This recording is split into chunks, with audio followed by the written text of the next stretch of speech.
This is Teresa Maron and her rock stars. My stars of rock. Thank you, Peggy. Peggy Sue Skipper.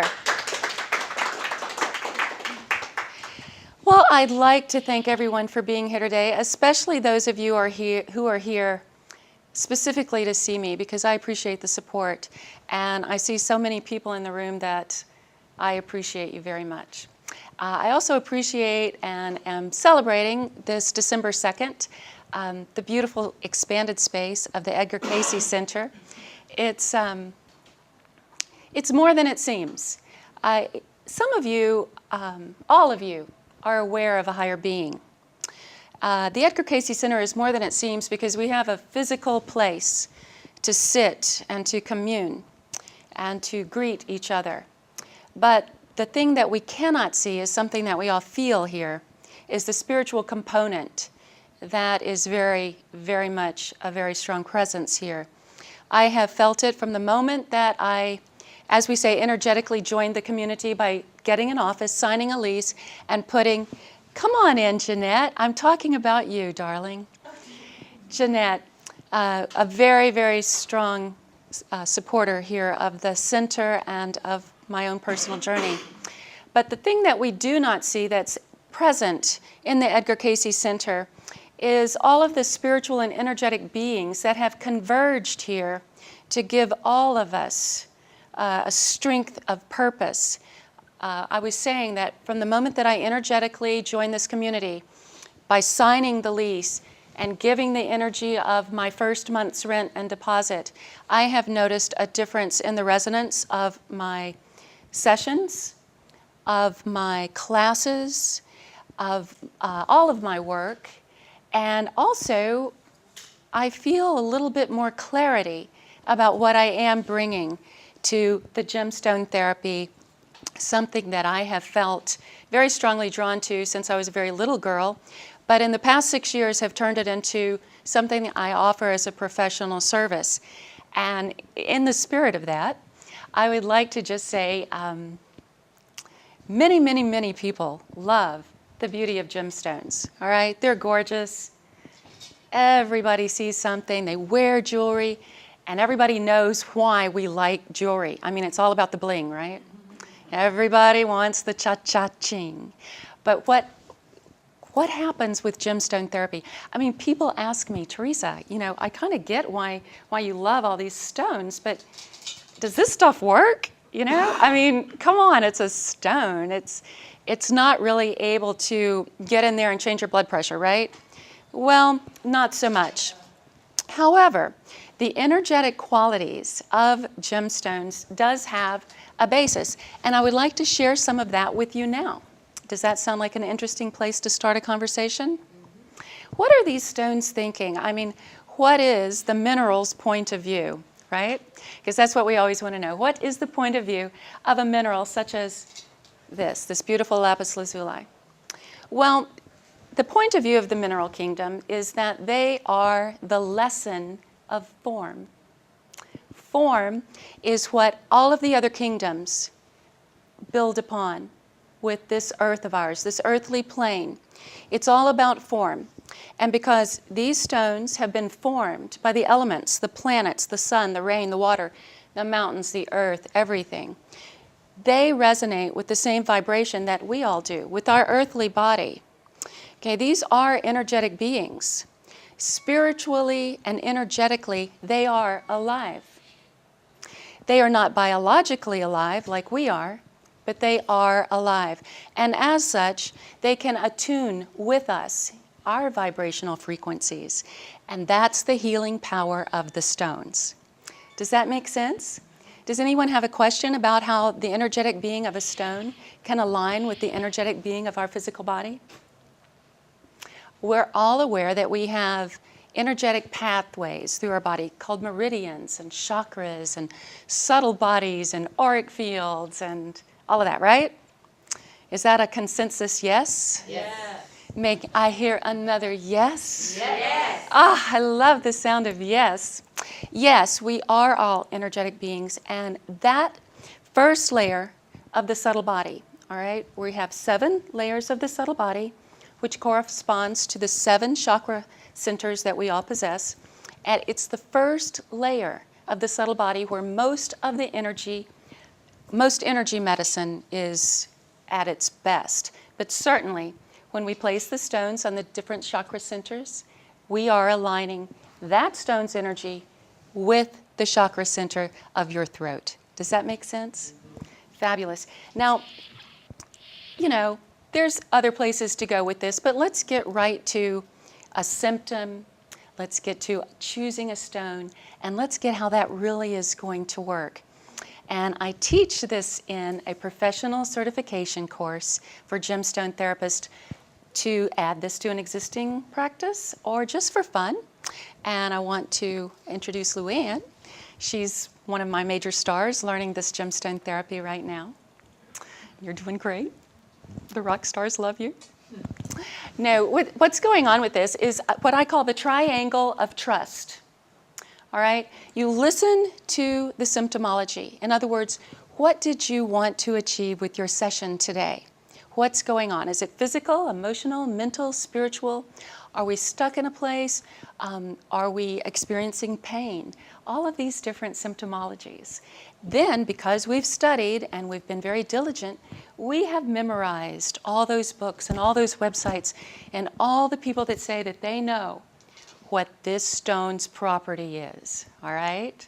And there's a lot of information out there about what this is. Then the triangle of trust occurs, and that's when the intuitive read that you do on the person and the intuitivity that you have with your stones meets in the middle, triangle of trust, and that's how you choose which stone. Also where you place it, also for how long. So the good news is this: if you choose wrong and the stone is not right and the symptom is not cured, no one dies. All right? I haven't lost anyone yet. And it's been very, very good, because I would feel terrible if I did something, negatively to impact a person. So you set that up first. You cannot negatively impact someone with gemstone therapy. The worst thing that would happen is nothing at all. So much better than a round of penicillin, right? Yeah. I think. Possibly.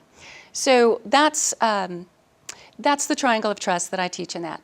Now, another thing that is very, very helpful is what I call gem prescriptions.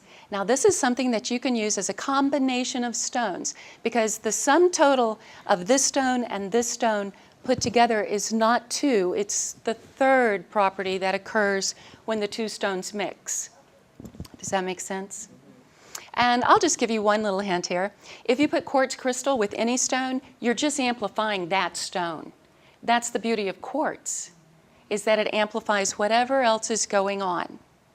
So there's certain stones, very low vibration stones, that bring things down or out. They remove, they take your energy from, a little bit too frantic down to grounded. That's why we call it grounded, because the base chakra goes into the ground. It's a very literal thing. We have stones that when someone's feeling depressed, in a grief state, had bad news at the office, to bring the energy level up. Things such as kunzite, which is this. The general rule of thumb is that the evolvement of the gemstone or crystal can be judged by its translucence.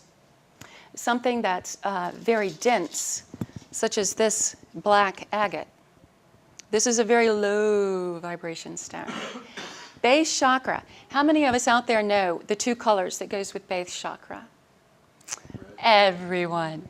Red and? Excellent. Red and black. I like it. Okay, black is if you have something in your way and you need to remove it before you can create. Red is when you already know what you're going to create and you're ready to go. It's the color of creation. So if you just still, let's say you're in between jobs, or let's say you're trying to decide if the gentleman that you've been seeing is the gentleman that you want to move forward with. There's still a little doubt. Black would be the color of the stone that you would use for that. And what would you put with it for a quicker decision? Yes, excellent. That's the way it goes. But once you've made that decision, you know what? this is the one. I'm going to go for this, and I'm going to try to let him know that I have made a decision that this is going to work. Then it would be all about red. The little red dress, right? We're all familiar with that, aren't we? Alan, you laughed a little bit too quick on that. Okay, so I want to discuss another color combination. Heart chakra. What are the 2 colors for heart chakra? Green. Good, Sarah. Pink and green. I love it. Oh, Mary. Well, I already applauded Mary. I wanted to acknowledge Sarah. Thank you. Well, the idea, hi, very good to see you all. Have a seat. You're not interrupting at all.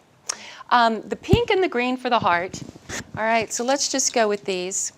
Okay, pink is for self-love and healing. So if you are going to start a diet program or something along those lines, you would want to go pink. Green is for love and service to others. So this is what you would use when you volunteer your time at the hospital, or when you're going to pick up the phone and call a family member that's having a rough time and you know that that conversation is going to be about them. It's going to be green. So it wouldn't be pink for that, would it? The whole idea of the heart chakra with the pink and the green is boundary setting.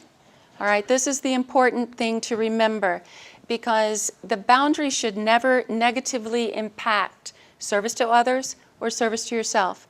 And this is a constantly changing place to be, because life deals us unexpected surprises, and maybe something that we had planned on doing, a nice vacation and somewhere tropical, might turn into an emergency at the hospital where you stay with a loved one through a difficult surgery.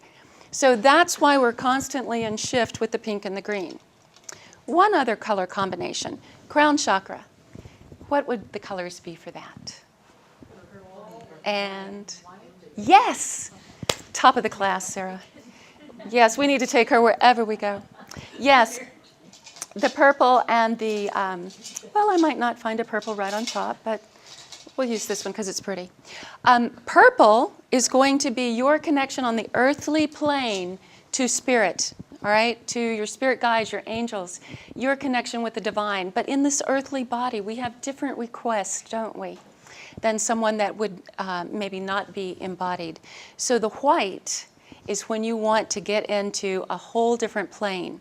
As long as it's concerns with your spiritual being, which church to join, which committee to give your time to, all those types of things would be purple. But when you go to white, you're in pure spirit mode without having any ego and without having any personal desires, just going into a totally different place. That, to me, would be the purely meditative place where you might receive guidance. And some of that is discussed in my DVD line. Gems of Wisdom has 2 meditations on it, one for color, one for gemstone. That's one of my favorites. We have The Perfect Balance. This is about chakra balance, and it has a meditation about that. And then we also have Magic Carpet Ride. Now this one is where you kind of get crazy. Terry's been there with me before. You get kind of crazy. You go on a shamanic journey and find out things from devic kingdoms and, totems and animals and cool stuff. And, it's not just for Halloween anymore. That's all I want to say. Right? So what I'd like to open up, I think we have a few more minutes, is to, if any of you have a question about a specific stone or something that you'd like to ask. Would anyone? He beat you. Okay. Yes, darling. All the energy going on now. Uh-oh, I'm in trouble. Something. We have 2 little children. Oh, and congratulations. looking for protection stones. I've got you covered. I know exactly what to tell you. One, the electromagnetics that you were talking about, that's black tourmaline. Protection, just spiritually and aurically, energetically, black jade. Black jade. Yes, sir. I have some in my office. If you'd like to stop by after, I'll show you. My black jade is not for sale, by the way. I like to say that my gemstones are like, how do you know if it's your gemstone? Right, Alan? This is a big question. Once you have a stone and it's yours, it's kind of like naming a dog, right? Once you name a dog, that's your dog. And all stones are beautiful, but not all stones are mine. The black jade is mine, but I can order you some if you like it. It's beautiful and has flecks of gold in it and stuff. So excellent question. We were using quartz, but I knew No. that the quartz was going to magnify, but I was hoping the quartz would magnify us and And it will. It will. Also increase the No. outside? No, it can't do that. And you bring up a good point because I think it was Terry I was speaking to about things like this. Can all stones do all things? Okay, can I ask selenite to help me with my cellulite? Well, I can, but it's not gonna, it's like asking your cat to drive. You know, it'll try, but it really cannot work the car's machinery. Selenite is meant for you to talk to the angels. It doesn't care about your selenite, I mean your cellulite. Bloodstone is your stone for cellulite. So different stones have different properties. And one more question. Yes? Just tell us about your necklace. Oh, isn't it stunning? Stunning. Well, if I saw someone else wearing this particular stone, I would think it was pink tourmaline because it is, as you say, it's exceptional. But it's just rose quartz. It's the cut. It's the way the artist cut it that makes it look so exceptional. And this is another rose quartz that's not been faceted at all, so you can kind of see the difference. So thank you for asking about that. And what powers does it have? I mean, Well, it's on my heart chakra. I wear it, close to my heart chakra, and it's supposed to help me remember. Softly is better. Softly and gently and move through the day with that type of beauty. And I'll close today with sharing a secret that I've just learned from, this is my channel stone. This is the stone that gives me all my information. Everything I've written, everything I've sang, everything that I've done in the past 2.5 years has come from this stone. And I'll tell you more about it if you want to see me privately. I didn't want my talk to be about it. But I have come to realize that all of the stones in the Devic kingdom, the crystals and the gemstones, have been evolving for millions of years, right? And they have updated. Let's find the perfect one. They have updated in real time, just like a Facebook page, all right? And each one of them holds a separate facet, just like my necklace, of the collective consciousness. And that's part of what the gemstone healing is all about. If you can choose the stone that attaches itself to that little piece of the collective consciousness that your client is working on in that moment, then you can have an amazing healing or shift or raising of the consciousness. And what I like to say about gemstone therapy is it's not really about the physical healing. Yes, we can do that. What it's about is raising your vibration ever so slowly to a new sustainable spot. We've all had that 30-day fast, right? We've all had that 2 days to get ready for a test and we spend 24 hours a day looking at those books. I'm not talking about that. I'm talking about raising your personal vibration to a new, higher place once a day, once a week, and being able to sustain it and maintain it. That's true health. That's where you achieve true vibrance and health. And it's my personal mission that the healing powers of crystals and gemstones help you do that, just that. I'm Teresa Maron, and I'm very, very happy that you are here today. I'm glad our paths have crossed, and may all of your journeys be joyful.